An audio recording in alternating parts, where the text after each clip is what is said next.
Welcome. My name is Patrick Curran, and along with my geometrically multidimensional friend Greg Hancock, we make up Quantitude. We are a podcast dedicated to all things quantitative, ranging from the relevant to the completely irrelevant. In this week's episode, Greg and I continue our discussion from last week in our sequel, the Matrices Part Deux, in which we continue to explore the magic of matrices, including estimation and eigenvalues and eigenvectors. Along the way, we also discuss flawed audio transcripts, 50 Shades of Greg, drunkenly shoving a matrix, drug mules, things you need, isomorphic interdigitation, plywood and tennis balls, heroin-filled condoms, talking to volleyballs, bawitdaba bang a dang diggy, meat grinders, not going to prom, vector bouquets, and the Wright Stuff. We hope you enjoy this week's episode. So you do know, when it comes to movies, as a rule, sequels suck. There are some exceptions, but yeah, for the most part. So let's see. Jaws 2. Suck. Rocky 2. Suck. Back to the Future 2. I kind of like that one. You've got to come back with me. Where? Back to the future. Yeah, okay, so we'll put that in the acceptable. The exception to the rule, there are always exceptions to the rule, is The Godfather Part 2. Oscar winning. That was Oscar winning and arguably better than the first one. I'm making all fade on refuse. In the good pile, Dark Knight from the Batman reboot series. I don't like any of the Batman, so yeah, sure. What? Whatever. How about Star Trek II, Wrath of Khan? Don't like the Star Trek movies either. What about the, let me get this right, the Matrix 2? The Matrix, yes. So why are we talking about this? Well, we are doing a sequel here. To avoid getting sued, we made some reference to a very famous prior movie starring Keanu Reeves about taking a red pill or a blue pill and going into a structure that we referred to as the Matrix. This is your last chance. After this, there is no turning back. Just to avoid getting sued.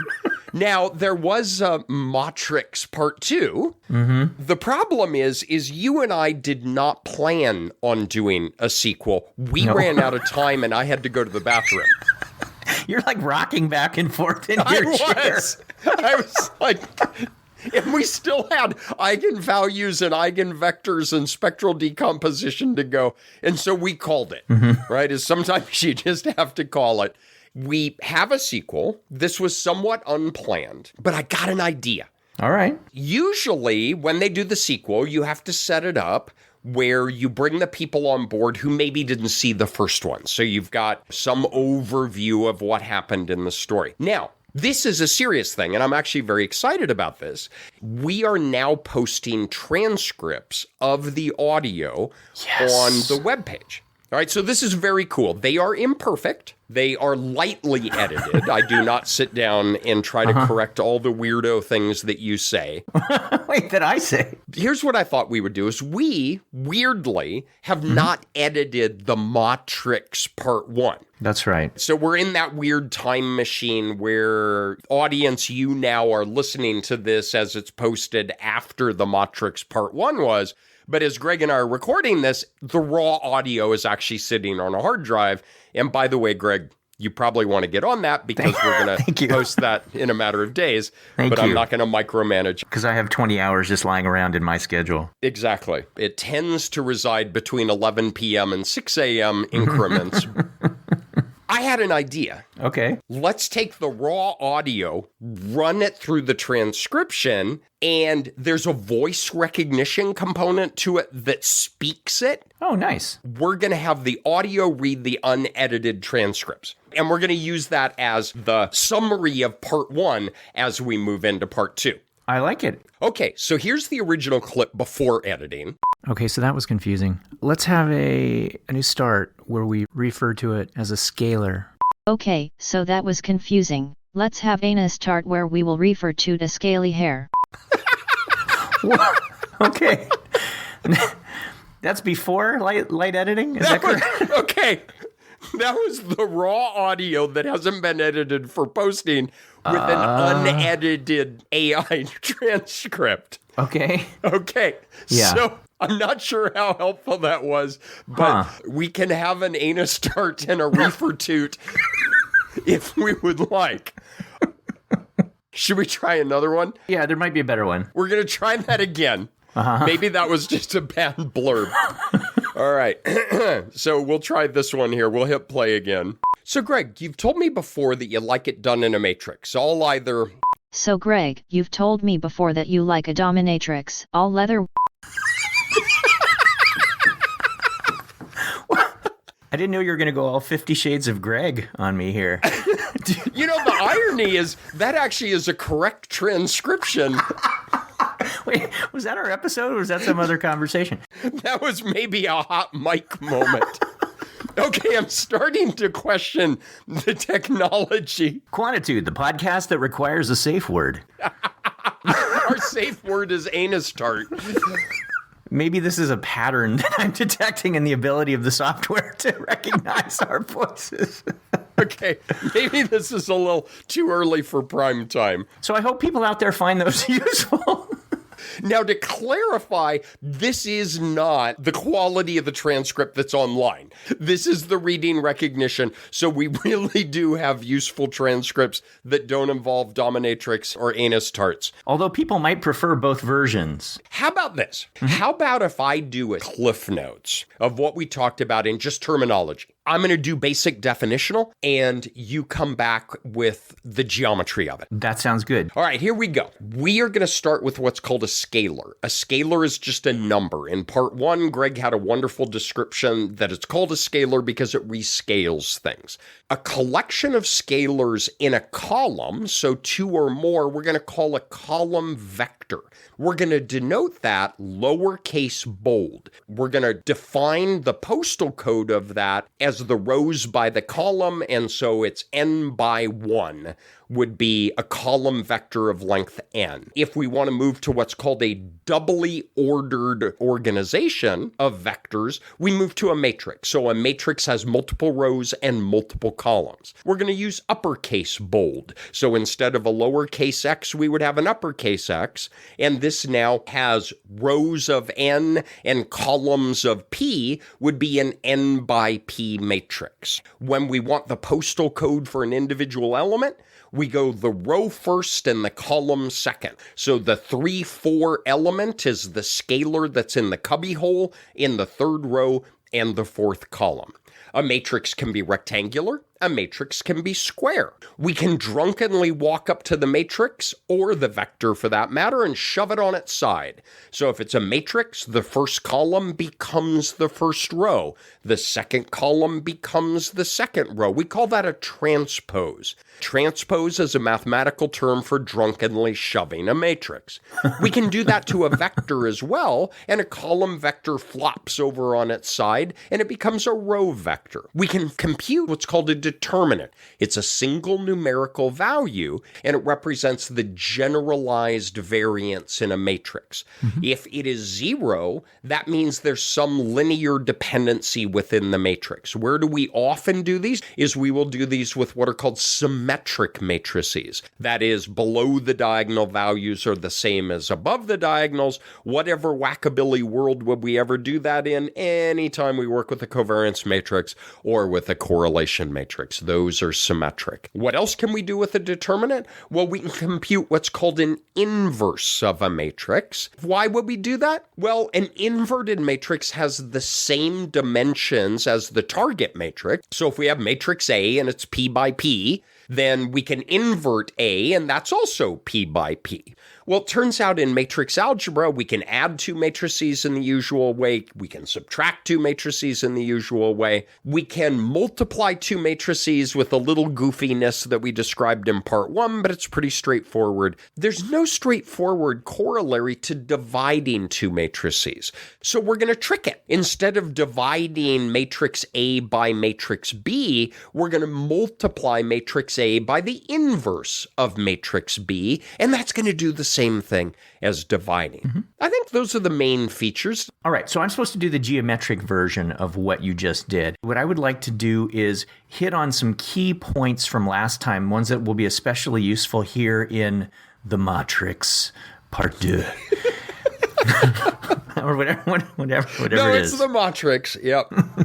Here are some of the key ideas that I really want to draw upon. And it's going to start with the idea of your data matrix. You have a data matrix, an N by P data matrix. P variables going across the top as columns, and N cases going down as the rows. Each one of those columns is information about a particular variable. One way to think about that geometrically is imagine that we have an axis system, a coordinate system, where we have one axis actually for every person. And as I mentioned last time, we might have an axis for the person named Al, and an axis for the person named Beth, and an axis for the person named Carl, all the way through all the people that we have. Now what I do is I am going to put a point in space that corresponds to that first variable. And I draw a line from the origin, the 0, 0 point of that space out there, a little arrow that goes there. That's a vector.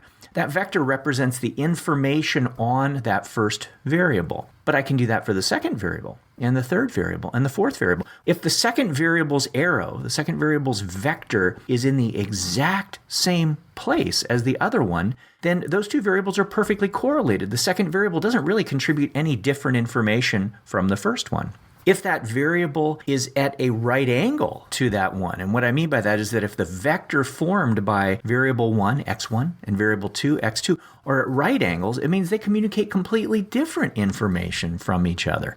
They would have a 90-degree angle between their vectors. So one of the key ideas from last time is that we can think about variables as being these things that we call vectors in a space that's defined by the n dimensions of the people or the cases that we have. And the angle between any two vectors tells us something about how redundant the information is. And what we call that is the correlation, right? And quite literally, the angle between two variable vectors, if we take the cosine of that, that is the Pearson product moment correlation coefficient. Mic drop, it is just so beautiful. If I say that a little bit differently, if we took one variable and we projected it onto the other vector so that it made a right triangle, the length of that projection on the other variable would represent the correlation. So the idea of variables having angles, and those angles capture how similar the information is in those variables, and the idea of projections are really foundational. Matrices are really just things that move those vectors around. When we multiply a vector by a matrix, it transforms it in some way. It might move it to a different location in space, it might stretch it, it might shrink it. So one useful way to think about matrices are as these transformers that move our systems of vectors around.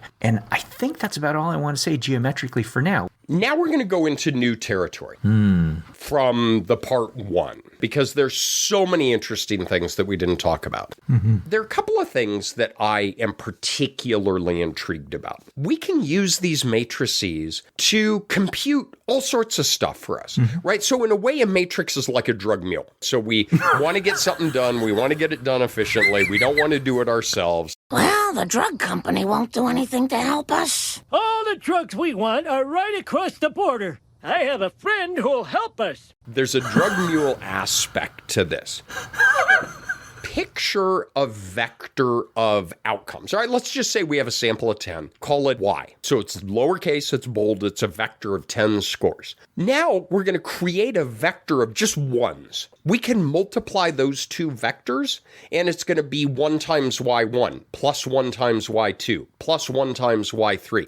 We can use that vector multiplication to get the sum of our 10 Y scores. Yeah. Instead of just ones, we could have the inverse of n. Well, now it's the inverse of n times y1 plus the inverse of n times y2. We computed the mean.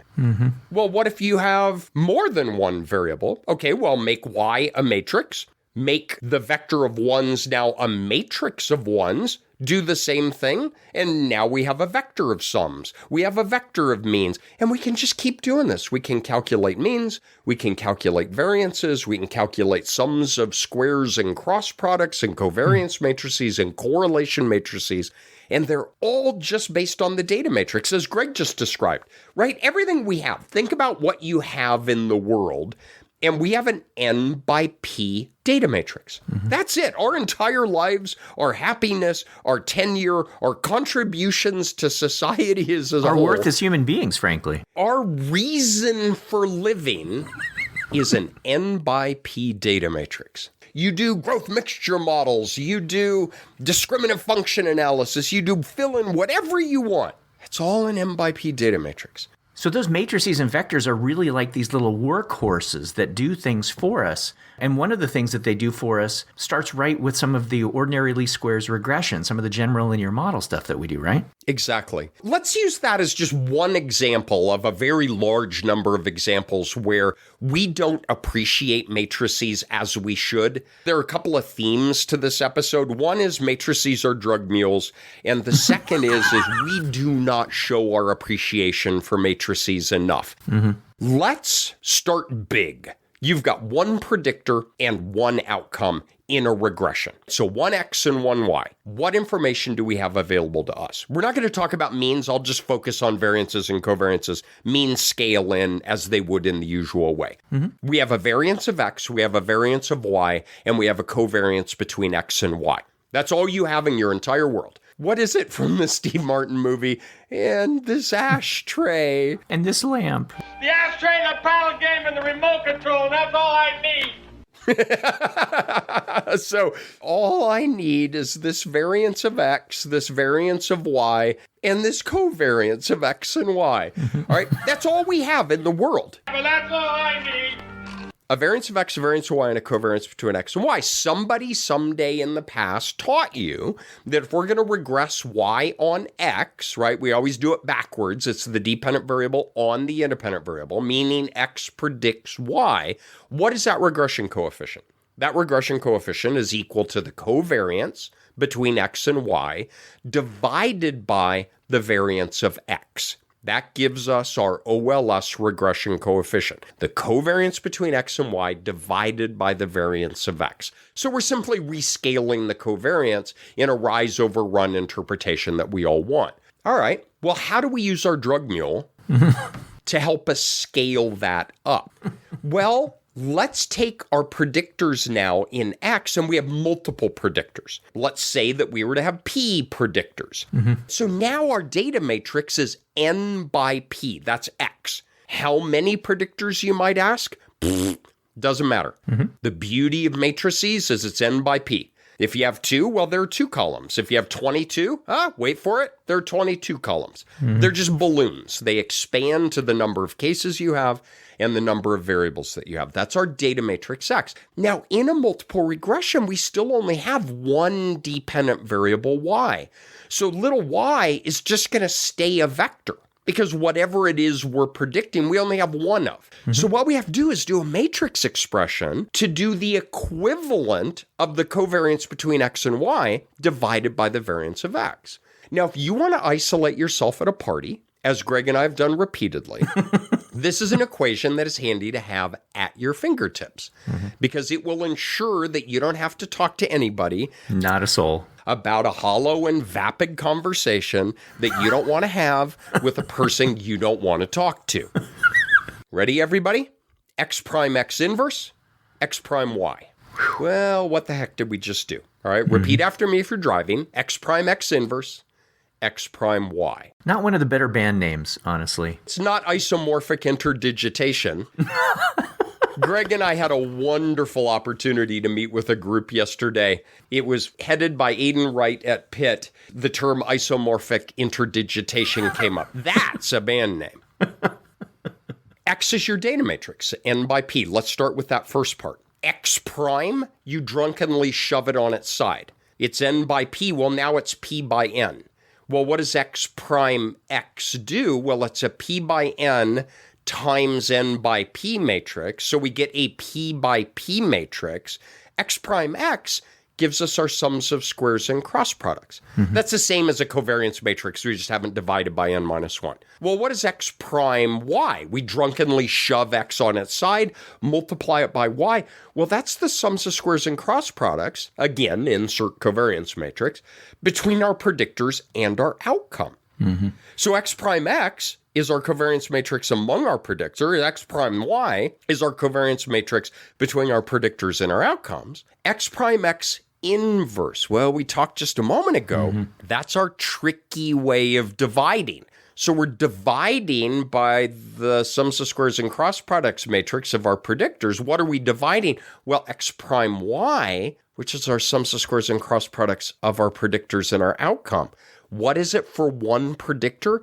It's the covariance between x and y divided by the variance of x. What is it when we scale up to matrix? It's the covariance between x and y divided by the variance of x, but it's just scaled up to as many predictors as you want. Wow. What is the matrix expression for 2 predictors in 100 cases?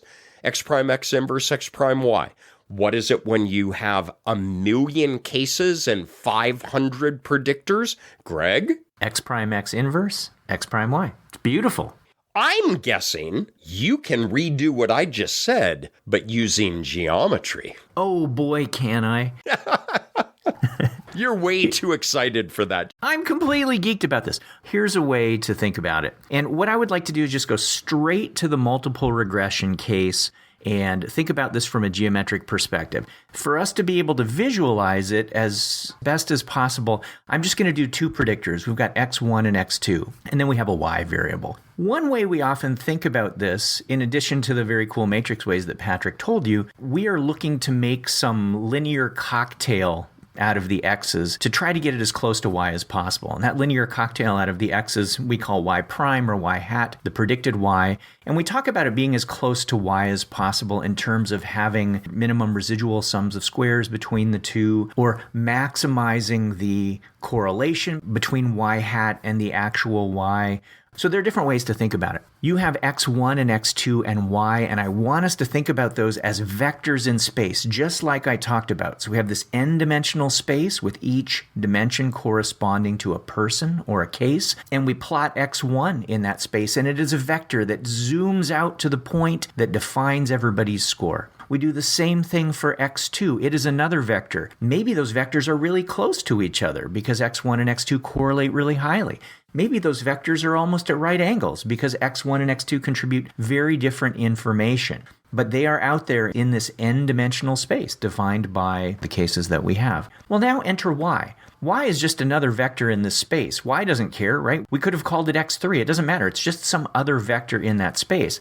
The distinction between the x's and the y is what we intend to do with it. And what we intend to do with it is to try to take the information in the x's and get as close to the y as possible. Or we could say that the other way, take the information in y and get it as close to the x's as possible. So what I want to do now is I want us to think about this subspace. That sounds kind of tricky, but not really. I want us to think about the subspace defined by x1 and x2. x1 and x2 are just these vectors in space, and we could draw a plane through them. Unless they're exactly right on top of each other, in which case we've got a collinearity problem that's going to thwart anything that we want to do. So let's assume that x1 and x2 are not right smack on top of each other, and we put a plane through them. Now what that plane actually represents, you can think about that as all the possible vectors from the origin that are in the same plane as x1 and x2. Another way to say that is that all of those vectors are all the possible linear combinations of x1 and x2. We could combine x1 and x2 in any kind of linear cocktail that we want, weight x1, weight x2, and we could create all the other vectors in that plane. So a good way to think about that plane is all possible combinations of x1 and x2. Now, there is y, and y almost certainly is not on that plane. If y was on the plane that x1 and x2 make, then y would be perfectly multicollinear with them, and we would be able to use x1 and x2 to perfectly capture y. But y is almost certainly not on the plane defined by x1 and x2, so the question is, how close is y to the plane that's defined by x1 and x2? And if you think about just maybe the desk that you're sitting at, or the dashboard of the car that you're driving in right now, or whatever, think about that as the plane that is defined by the x1 and the x2 vector, and y is some vector that's just poking up out of that plane. Well, where is y closest to the plane? And the answer is directly below y. If you dropped a little line directly down from y, you would get y's shadow in the plane that is formed by x1 and x2. That shadow of y is y hat.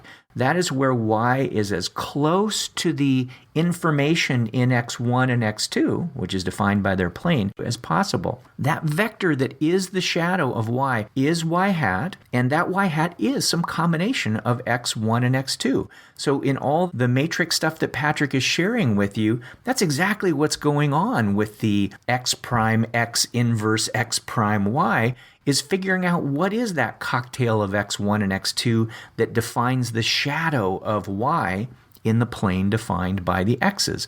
And there are some cool features about this. If we measure the angle that that variable y has to its shadow y hat, that angle, if we take the cosine of that, is the multiple correlation.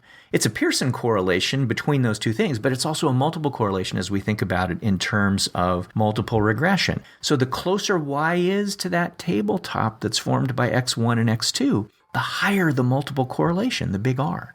The farther away it is, the more that y variable vector is orthogonal or perpendicular to the plane that's defined by x1 and x2, the tinier its shadow. And that means that x1 and x2 really aren't going to be able to inform you a whole lot about y, because y barely relates to those at all. The description that I just gave you was one that you can visualize in 3 dimensions, because 2 of the dimensions are x1 and x2 and the third dimension is y. But you could have any number of x's, right? P x's. That's harder to visualize, but you can still imagine that there's now not a plane that is spanned by this collection of x's, but there's more of a space that is spanned by them. And when we ask about the relation that the x's have to that lone y, what we're really asking is, y is out there in some direction relative to these x's. Where in that space that is spanned by all of these x vectors is y the closest? What we do in multiple regression when we have more than 2 predictors is we're trying to find that location in the space that is spanned by the x's that is as close to the y vector as possible. And the angle that that y vector forms with that closest place in the space spanned by those x vectors, that angle is, once we take the cosine, the multiple correlation. And the projection of that y onto the now space that's defined by those x's, that is y hat. That is the best we can do, the best y-looking thing that we can make out of the x's that is in the space that they span. So that's the geometry of multiple regression, and it's exactly the same stuff that Patrick is talking about with all of the matrices. Although you left out part of the matrix manipulation involving tennis balls and plywood. So one way I try to describe it is, everybody picture in your mind's eye you're in a room and you go to the corner, and on the floor coming out against one wall is your x1 axis. Mm-hmm. Going out on the floor on the other wall is the x2 axis, and going up toward the ceiling is the y-axis. Now, if you have 2 predictors, everybody has 3 values, their value on x1, x2, and on y. So each subject holds a tennis ball, and you start at the origin, and you walk along the first wall on x1 to your value. Then you walk out into the floor, right, as you're parallel to the x2 axes, and you stop at your x2 value, and then you hold the tennis ball up to where it corresponds to your y value. And we're going to hang the tennis ball there. The whole sample is going to do that, and we're going to have this chandelier of tennis balls that represents that x1, x2, y space. Then a couple of people are going to pick up a sheet of plywood, and they're going to try to run it through that swarm of dangling tennis balls to be the, air quote, best fit, where you're going to nail it on the x1 axes, you're going to nail it on the x2 axes, and that's going to cut through that tennis ball swarm. And what we're going to do is what Greg just described, is minimize the sum of the squared residuals. I like your shadow analogy, Greg. I've not used that, of where if you have a light above or below, is where does that shadow of the tennis ball project onto that plane? Mm-hmm. Then when everything is nailed in place and you step back, well, you have 3 pieces of information. You have the slope of the edge of the plywood on x1. Mm-hmm. You have the slope of the edge of the plywood on x2, and where those 2 corners of the plywood nail into the y is your intercept. You have an intercept and two slopes. It all comes down to dangling balls with you. Each ball has a distance above or below that plane. And so those are the individual residuals. That's just such a great way to think about it. It's another geometric representation. That one's in terms of the point cloud, right, that Patrick is helping you to visualize very practically. And I talked about it in terms of the vector space. So two ways to visualize multiple regression that go together nicely. Now, since we're doubling down on visualizing things that are almost impossible to visualize, I think we should complicate things. Oh, why not? Everything we've done so far has been really straightforward matrix algebra. You add things, you subtract things, you multiply things. One thing that we realize is, wow, we should be a lot nicer to matrices than we are. X prime X inverse X prime Y, and you've got your vector of OLS slopes for any number of cases, any predictor, any situation. If you're abandoned on a deserted island, you want X prime X inverse X prime Y, because that's all you need. That's job one. Right? I'm not going to talk to a volleyball. I'm going to talk to the inverse of a product. I would rather take my chance out there on the ocean than to stay here and die, spending the rest of my life talking to a volleyball! So let's turn to something that is simultaneously wickedly cool and mind-numbingly complex. And that is eigenvalues and eigenvectors. Oh. Even I, with plywood and tennis balls and drug mules, it's hard to come up with a Muppet-like description of eigenvalues and eigenvectors. Dr. Bunsen Honeydew here at Muppet Labs, where the future is being made today. So we're going to have to kind of double down a little bit and push through this. However, when we pop out on the other side, it is insanely cool and is a tool that all of us use almost every day in some way or another in this kind of work. For sure. We're going to start out with what's called diagonalization of a square matrix. Already your eyes are glazing over. I'm not talking to you, audience. I'm talking about Greg. I'm looking at him and his eyes is glazing over. What? Here, present. What does that mean? All right, imagine that we have a square symmetric matrix. Let's just make it a correlation matrix, and let's just call it R. So you have P variables, it's P by P. To say that we're going to diagonalize that means that we're going to express that correlation matrix R as a matrix product, and it is going to be V, D, V inverse. Well, what does that mean? If we say R equals V, D, V inverse, we already know from our conversation, we got some multiplication going on, we've got division going on. What we're doing is we're taking our correlation matrix into the garage, running the door down. We're going to turn to Kid Rock this time because we played Green Day last time. Oh. I told you the story where my kids were very young and we had Pandora and I was cooking dinner and all of a sudden, ba-da-da-ba-da, bang-a-bang, diggy-diggy came on. And my kid thought that it was Kid Rock, like rock for kids, and it was actually my lifting music. And I threw myself across the room, tearing wires out of the stereo. So we're going to have Kid Rock, ba-da-da-ba.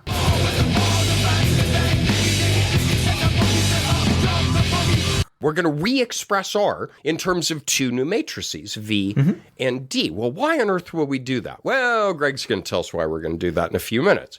What I'm going to very briefly describe is what's happening while Kid Rock is playing and we're breaking down R. It is literally a re-expression. All we're doing is taking a correlation matrix R and we're re-expressing it in terms of matrix V and matrix D. What is matrix V? We're going to call those eigenvectors. It's a square matrix. So what is D? It is a diagonal matrix, meaning that it has values on the diagonal, but zeros everywhere else. And that contains what we're going to call eigenvalues. So when you think about eigenvectors and eigenvalues, those are two components that allow us to break down a correlation matrix or a whole variety of other matrices for that matter. But in our example, it's correlation. We're going to break that down into these eigenvectors and eigenvalues. The calculation is complicated. It involves determinants set to 0 to avoid trivial solutions. There are two roots to these problems. And in my multivariate class, I would have people calculate them for a 2 by 2 2 matrix, because beyond that, you really need to turn to the computer. But what you get when you do this diagonalization is we have traded in 1 matrix for 2 matrices, eigenvectors and eigenvalues. What do those eigenvalues represent? We can think about it as the eigenvalue is the first component in a matrix of maximal variance. I'm going to ambush Greg and have him talk about this a bit more in a moment.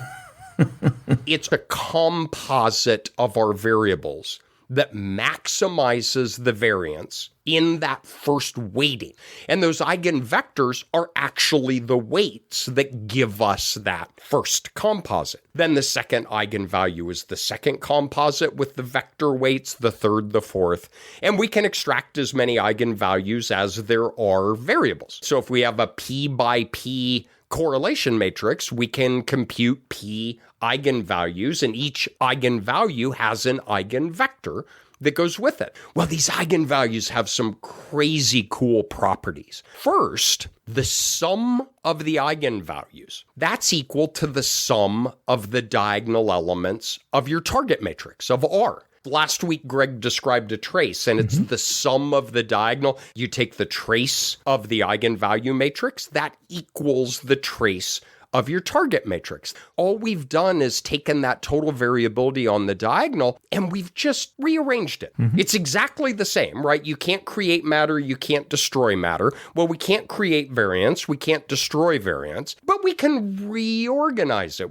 The product of the eigenvalue, you ready for this? That's the determinant of the matrix. Ooh. I know, right? Yeah. Now you can start to see a shimmer of, ooh, I wonder how I could make use of that. Because remember we said, well, when a determinant equals 0, that there's a linear dependency among the columns and rows of our matrix. Well, what's the only way that we can get a determinant of 0 if we think about it as the product of the eigenvalues? Well, one of the eigenvalues has to be 0. Well, what does that mean? Well, it means that there's no unique variability left when we get that to create by weighting our variables when we get to that eigenvalue. It's the same thing. There's a linear dependency. There's nothing left. You're out of gas. You get to that last eigenvalue, the eigenvalue is 0. That means there's no unique variability with that weighting of the variables. You take the product, your determinant, pack them up, smoke them if you got them, but you got to go home. Now, some terms that you might have seen is the number of non-zero eigenvalues that you have. We call that the rank of the matrix. So maybe in your reading, you've seen that a matrix is assumed to be full rank. What that means is there are no 0 eigenvalues. A matrix is full rank if all the eigenvalues are greater than 0. How cool is that? It's just beautiful. Okay. So we see a correlation matrix we really like. We hotwire it. We drive it into the garage, run it down, sand it, paint it, bring it back out. And we no longer have R, but we have matrix V of vectors and D of values. So what? What does that repackaging do for us? I'm going to answer your question, but not before dragging people through the geometric muck. How about that? Do you need to borrow my tennis balls and my plywood? Because I've got them here. No. I also have some balloons and inexplicably a condom filled with heroin. I'm good. I'm good, thanks. Okay. Just let me know if I can be of use. Yeah. No, I always appreciate that. I want to go back to the space that we have that has variable vectors in it. So it is that n-dimensional space where the axes are defined by the cases or people, and each variable that we have is a vector in that space. Imagine many vectors, right? P vectors, but I want you to think about them all heading in really, really similar directions, right? So they form almost this, I want you to try to visualize it, almost like this bouquet or this cone-like shape where they're all heading out very, very similar directions. So if someone asked you to describe where those are going, you would sort of point in the same direction and say, well, they're all kind of heading up there. And if you had to create a vector to stand in representation of that beautiful bouquet of vectors all heading sort of in the same direction, what you could do is you could run a vector right down the middle of that bouquet. It wouldn't necessarily be on top of any one of those, but it would be sort of as close to all of them as you could possibly get. that particular axis actually represents the first principal component, the axis that is in the space spanned by all of the variable vectors, that is as close to all of them as possible, that is trying to stand in representation of all of them. But that doesn't capture all the information in those variables. I could put another axis in there that is orthogonal to that one, right? That is at a right angle to that one. Just as that first axis captures as much of the shared variability that those original variables have sort of in that direction, I would put in a second axis that captures the variability that those have in some other dimension. And then I could put in another one that would be in a third dimension, fourth dimension. And I could do it all the way until I have exhausted the p-dimensional variability in these p variables. So what have I done? I have taken the variability that this has, we'll assume for right now, in p dimensions, and I have repackaged it into a space that now is made up of vectors that are completely orthogonal to each other. The original x vectors, not orthogonal to each other in all likelihood, but these vectors are orthogonal to each other. Oh my gosh, this is just going to get so cool. The length of each of those vectors is going to be tied to the eigenvalues. The length of that first vector that splits that beautiful bouquet of vectors, it's going to be really long because that captures, for the most part, the direction that those all are heading. That vector will have the greatest length. Technically, the length of that vector is the square root of the eigenvalue. The second vector has a length that is the square root of the second eigenvalue. The third vector, the square root of the third eigenvalue, and so forth all the way. If someone said, what is the volume of that big rectangle? It wouldn't be a rectangle anymore, right? If it's in p dimensions, it would be the p-dimensional equivalent of a rectangle. What would be the volume of that rectangle? And the answer would be, well, I would take the length of this side of this three-dimensional rectangle times this side, times this side, times this side. I would take the product of the square root of all of those eigenvalues, and I would get the volume of that. Well, you know what? The idea of this space is that it contains the same amount of information as the original variable vectors. So when Patrick was talking about, and this is, it just all comes together. I'm getting misty just thinking about it. So when Patrick talks about the determinant of the correlation matrix representing some measure of generalized variance, we can think about that as being some measure of volume, how dispersed all of the information is. And the smaller that is, the smaller the amount of variance that has. What that translates to into this vector space is that the more all of the variable vectors are heading off into the same direction, the less variability they have in multiple dimensions, the smaller the determinant gets. And what we talked about last time is that if we think about the parallelogram that those vectors would make, or in multiple dimensions it's called a parallelepiped, the more those vectors are aligned, the smaller the volume of the shape that they would make, the smaller the determinant that they would have. Well, guess what? The volume of that would be the square root of the determinant of the original matrix, and it would be identical to the volume of this new rectangular shape that we're making with these new axes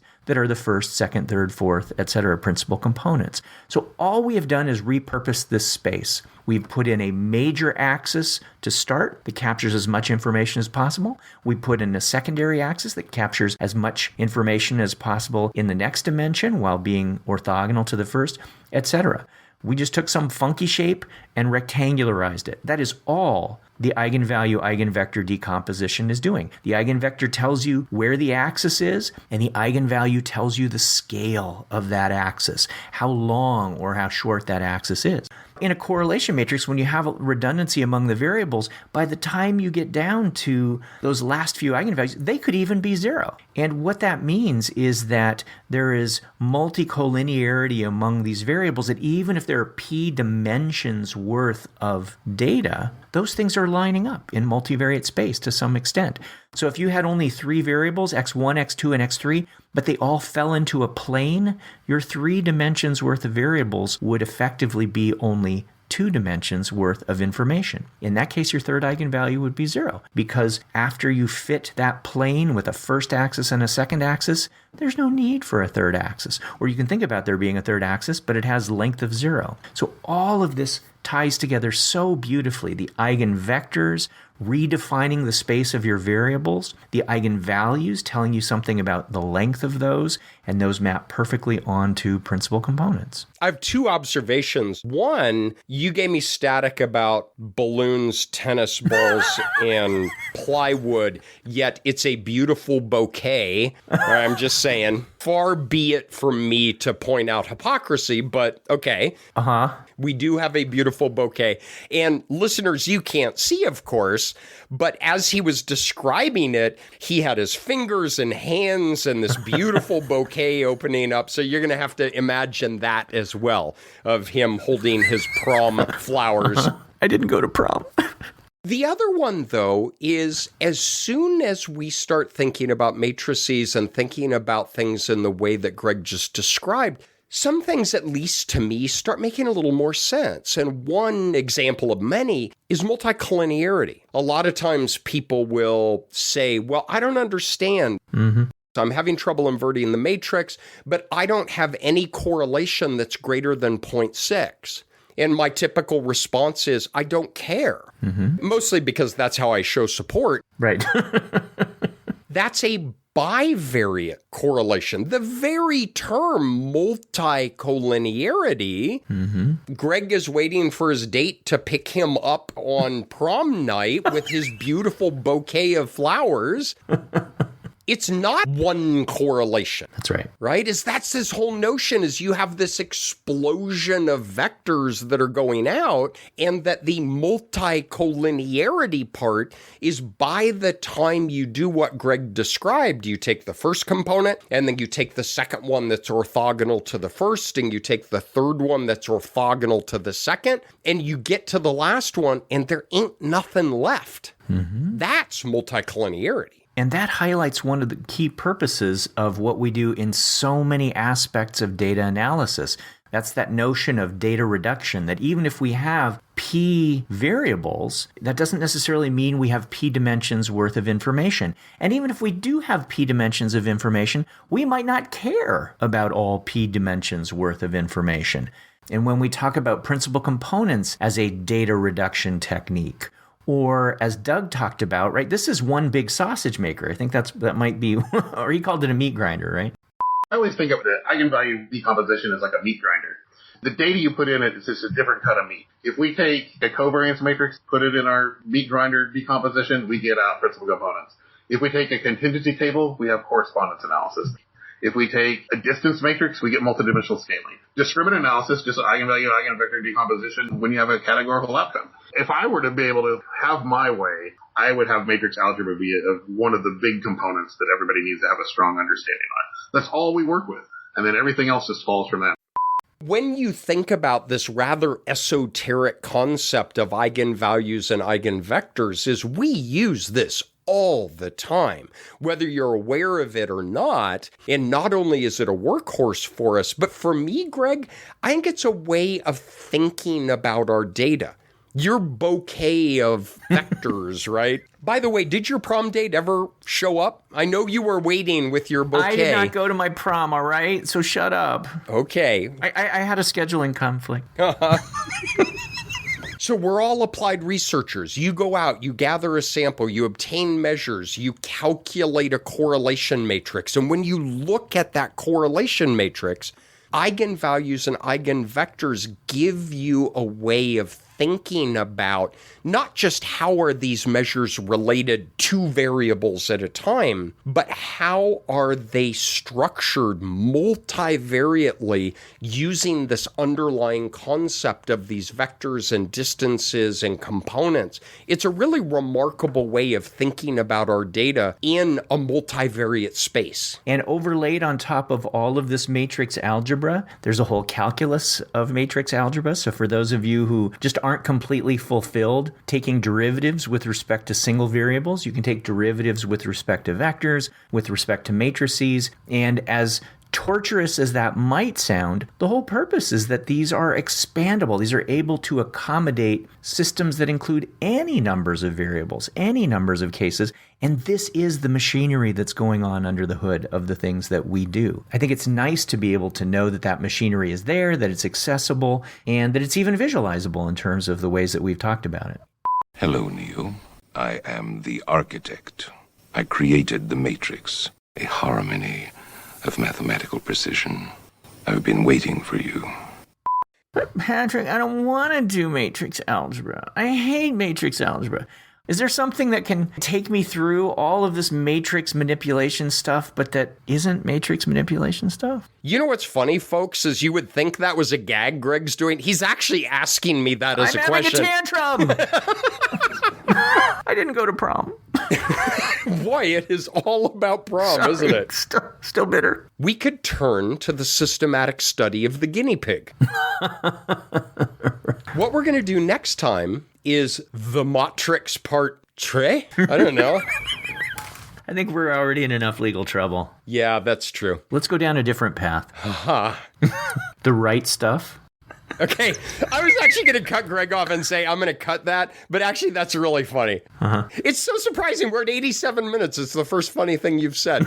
Next time, we are going to do the Wright Stuff, but with a W. We're going to pick up Sewell Wright and path tracing and how, with a couple of tracing rules, we can do the covariance algebra, but with a path diagram. It is mind-numbingly cool. Oh, it's beautiful. That will be next time on Quantitude. You must be able to see it, Mr. Anderson. You must know it by now. You can't win. It's pointless to keep fighting. Why, Mr. Anderson? Why? Why do you persist? Because I choose to. Thanks, everybody. Bye-bye. Thanks so much for joining us. Don't forget to tell your friends to subscribe to us.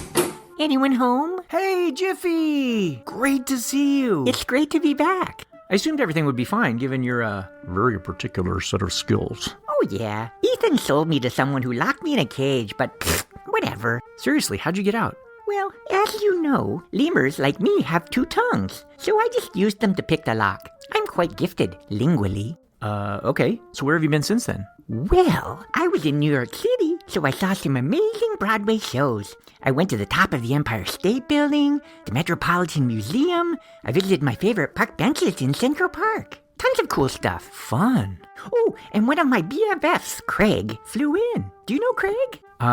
Craig Rodriguez Sejas at University of Michigan? Yes! He came to visit, so we went to tons of clubs. Totally shut it down. Wow, sounds amazing. Well, I'm just glad to have you back. Let's catch up a little bit later. I'm just closing out the episode. Oh, was this the second Matrix one? I listened to the first one while I was getting a Swedish massage in the village. Yep, it's the second one. Do you mind if I do the closing? I might be a little rusty, but...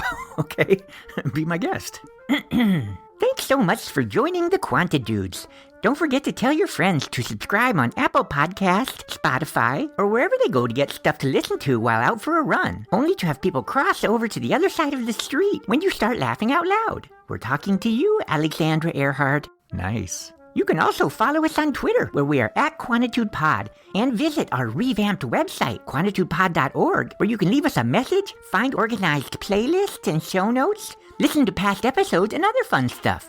Is it true that there are transcripts there now? There's some translation glitches that we have to iron out, but yeah, we're trying it out. Cool. And finally, you can get amazing Quantitude merch, like shirts, mugs, and notepads, even stuff with my picture on it, from redbubble.com, where all proceeds go to donorschoose.org to help support low-income schools. You've been listening to Quantitude, the podcast that's, well, better than being sold by one of your co-interns and then getting locked in a cage. Although episodes about matrices, Today's episode has been sponsored by multicollinearity, or, as our new transcript translator calls it before editing, multicolon rarity, and by eigendecompositions, also known as eigendecompositions, and finally by generalized indices of variability, or generalized indices of fair hillbilly. This is most definitely not NPR. Thesis most def in Italy, not NPR.